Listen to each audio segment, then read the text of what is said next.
2023 का घमासान, किसानों पर शुरू हुआ संग्राम।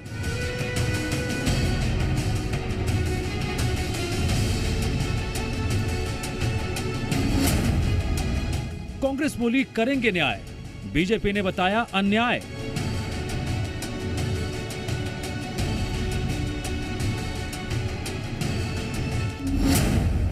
चुनावी महाभारत में सियासत को किसान भाए।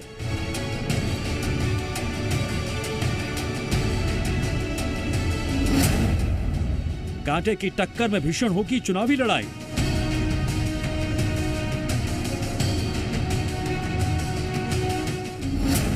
सियासत को फिर किसानों की याद आई। नमस्कार, स्वागत है आप सभी का जी मध्य प्रदेश छत्तीसगढ़ देख रहे हैं आप। मैं हूं आपके साथ कोमल गंगवार। मध्य प्रदेश में फिर से कांग्रेस का राज स्थापित हो, इसके लिए आज कमलनाथ ने बड़ा दांव खेला है। छत्तीसगढ़ की तर्ज पर कमलनाथ ने मध्य प्रदेश में भी किसानों से न्याय का वादा किया है। इसी पर रिपोर्ट देखिए।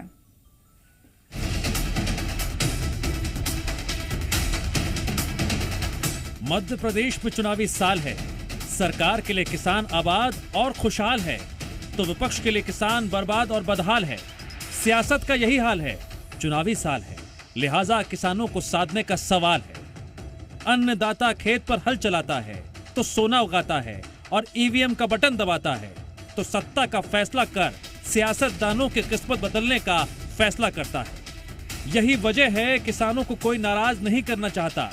इसी कड़ी में अब कांग्रेस ने किसानों के साथ न्याय का ऐलान किया है। चुनाव के मुहाने पर खड़ी एमपी की सियासत में कमलनाथ ने मास्टर स्ट्रोक खेलते हुए कृषि न्याय योजना की घोषणा कर दी और वादा किया कांग्रेस के राज में किसान को वो सब कुछ मिलेगा जो बीजेपी नहीं दे पाए। कृषि न्याय योजना लाएंगे। खेती की लागत को कम करने के लिए 5 हॉर्स पावर 5 HP के सिंचाई पंप स्थायी और अस्थायी के लिए निःशुल्क बिजली दी जाएगी। इसका उद्देश्य है कि इनपुट कॉस्ट हम कम करें। इस योजना से प्रदेश के 37 लाख किसानों को लाभ पहुंचेगा। किसानों के जो पुराने बिजली के बिल हैं, जो बकाया हैं, ये राशि भी माफ करी जाएगी। किसानों को 12 घंटे पर्याप्त व्यय निबाध बिजली उपलब्ध कराएंगे। 12 घंटे हम करेंगे। हम जितने भी आपराधिक केस बने हैं किसानों पर आंदोलन के, इन सब को हम वापस लेंगे।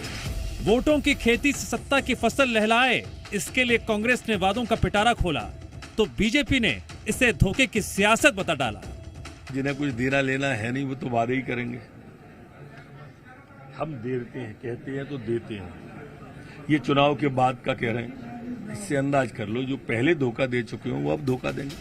पलटवार का दौर शुरू हुआ तो दावों का दम भी भरा गया। कमलनाथ को सपनों में जीने वाला नेता बताते हुए अन्याय का पर्याय करार दे दिया गया। सत्ता पक्ष ने कहा जिन्होंने अन्नदाता के साथ छल किया उन्हें कोई हक नहीं है वादे करने का।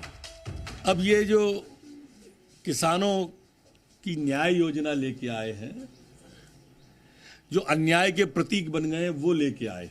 अरे जो आपने घोषणा की है 5 हॉर्स पावर की पंप की किसानों के माफ करने की, उसका 92 और 93% तो सब्सिडी पहले से ही सरकार दे रही है। आप हमेशा सपनों में जीने वाले नेता रहे हो, ये तो सिद्ध हो गया। हम 5334 करोड़ के बिल माफ कर चुके। कैसी बातें कर रहे हो आप? और ये ज्ञान देने वाले थे कौन? इनको बेंच पे खड़ा करना आप अपने सामने बुला के, मीडिया के सामने आपको हास्य का विषय बना दिया। आपने कहा कि 12 घंटे खेत को बिजली देंगे, 10 घंटे पहले से ही दे रहे हैं। और कुसुम योजना के अंदर ये 12 घंटे की जगह हम कई जगह 14-14 घंटे बिजली दे रहे हैं, दिन में भी बिजली दे रहे हैं। किसानों पर वादों और दावों की रिवायत सियासत में पुरानी है। 2018 के विधानसभा चुनाव में किसानों की हुंकार में सत्ता विरोधी लहर को ऐसी हवा मिली कि 15 साल का बीजेपी शासन ध्वस्त हो गया। चुनाव पास हैं तो कांग्रेस को फिर आस है, वहीं बीजेपी को किसानों का साथ मिलने का विश्वास है। ब्यूरो रिपोर्ट, जी मीडिया। कमलनाथ ने अपनी प्रेस कॉन्फ्रेंस में किसानों को जो वचन दिए उसमें किसानों की कर्ज माफी का वादा करके सबसे बड़ा मास्टर स्ट्रोक खिलाया है। कांग्रेस जानती है कि इस वादे ने 2018 में उनकी सरकार बनाने में बड़ी भूमिका निभाई थी, लिहाजा इस बार फिर से किसानों को इसी वादे से साधने की कोशिश की है। तो दूसरी तरफ बीजेपी इसे धोखा बताकर जोरदार पलटवार करने में जुट गई है।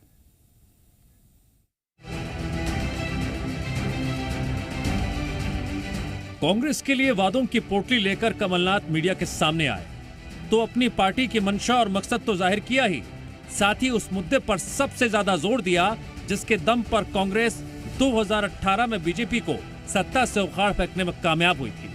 और ये मुद्दा था किसानों की कर्ज माफी का। लिहाजा फिर से सरकार बनाने का सपना सजो रहे कमलनाथ ने एक बार फिर कर्ज माफ करने का वादा कर किसानों को साधने का प्लान लागू कर दिया। प्रदेश में किसानों की आय कम हुई है, प्रदेश के किसान कर्जदार हो गए, कर्जा किसानों का बढ़ता जा रहा है। हमने कृषि क्षेत्र में एक नई क्रांति किया है। हमने कर्जा माफ की नीति बनाई थी। पहले किश्त में हमने 27 लाख किसानों का कर्जा माफ किया। आज बीजेपी कहती है हम ब्याज माफ करेंगे, तो कर्जे का क्या होगा? कर्जा पर तो ब्याज चढ़ता रहेगा। किसानों का कर्ज माफ जो हमने कहा था, घोषणा करी थी, जो बीजेपी ने बंद किया, ये हम चलाते रहेंगे। इसमें 27 लाख किसानों का कर्जा माफ किया था, इसको हम दूसरी किस्त, तीसरी किस्त में आएंगे। चुनावी बिसात पर वादों की सियासत में कमलनाथ ने किसानों को अपने पाले में करने की चाल चली तो बीजेपी ने भी माफीनामा मांग लिया और साथ दिया सवाल कि 15 महीने के कार्यकाल में आखिर कितने किसानों का कर्ज हुआ माफ? जवाब दे कमलनाथ। आज की प्रेस कॉन्फ्रेंस के लिए और कर्जा माफी जो पुरानी नहीं की है उसके लिए आपको जनता से एक बार माफी भी मांगना चाहिए। अच्छा, इससे पहले जो घोषणा की थी उसका क्या हुआ? पिछले चुनाव में भी तो कहा था कि 2 लाख रुपए का कर्जा माफ करेंगे, एक भी किसान का माफ किया क्या?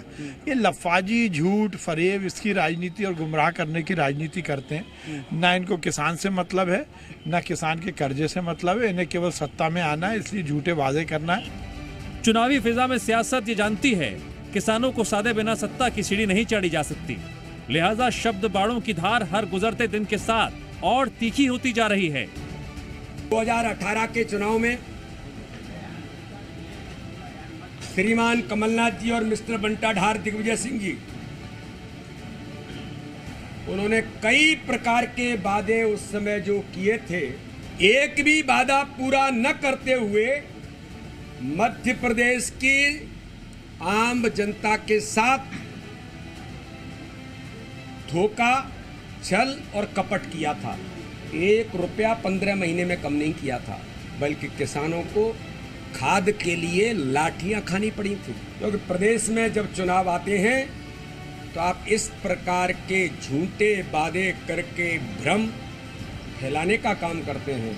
अजब यह नहीं है कि वो झूठ बोलते हैं, गजब तो यह है कि वो बार बार झूठ बोलते हैं। तो ये चलती फिरती इलेक्ट्रॉनिक मशीनें हैं, इनको फीड कर दिया जाता है, झूठ बोलने लग जाती हैं। एमपी की सियासत में फोकस किसानों पर है, वादों दावों की राजनीति किसानों के कर्ज पर है और यही चुनावी फर्ज है जिसे बीजेपी कांग्रेस अपने अपने तौर तरीकों से निभा रही है। लेकिन इस फर्ज का फायदा किसे मिलेगा, ये तो किसान ही तय करेगा। ब्यूरो रिपोर्ट, जी मीडिया। और अब बात सियासत के उस फर्ज की जिसको निभाने के लिए सत्ता में बैठी पार्टी प्रदेश को कर्ज के बोझ तले दबाती चली जाती है। जनता को लुभाने के लिए जिन बड़ी बड़ी घोषणाओं का सहारा लिया जाता है और योजनाओं का ऐलान किया जाता है, उन्हें पूरा करने के लिए सरकार कर्ज लेती है। ये बात किसी एक प्रदेश की नहीं है, मध्य प्रदेश में भी यही रवायत है, जिसे निभाते हुए आज लाखों करोड़ के कर्जदार सरकार हो चुकी है। चुनावी तकरार है, वादों पर आर पार है। चुनाव के बाद सत्ता में कोई भी बैठे वो कर्जदार है, जनता का भी और बैंकों का भी। जनता से किए वादे पूरा करने का कर्ज है और बैंकों से लिया गया कर्ज चुकाने की चुनौती। विकास को लेकर आरोप प्रत्यारोप जमकर हो रहे हैं और होते भी रहेंगे, लेकिन हकीकत ये है कि प्रदेश में कर्ज का विकास तेजी से हो रहा है।